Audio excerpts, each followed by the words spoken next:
जारी है, पिंडाल सज चुका है। कप्तान भी खिताब करेंगे, लेकिन अब से कुछ देर पहले शेख रशीद अहमद ने जलसे से खिताब किया।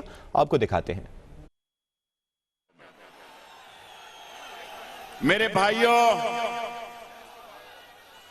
मेरे दोस्तों, मेरी बहनों, मेरी बेटियों, मेरी माओ, मैंने बचपन में 1 साल बच्चों की जेल काटी है हरिपुर में।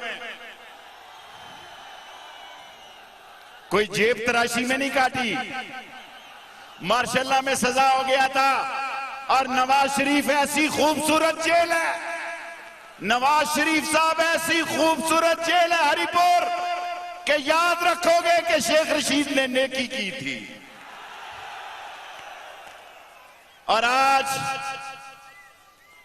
मेरे भाइयों, पाकिस्तान की सलामती का सवाल है। पाकिस्तान के अदारे एक साजिश के तहत उनको बदनाम किया जा रहा है।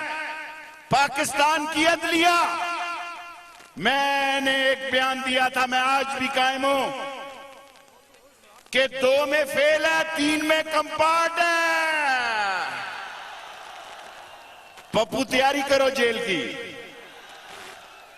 और इंशाअल्लाह ताला ये कुलभूषण का कह रहे हैं कल केस है, 15 तारीख को कल केस है।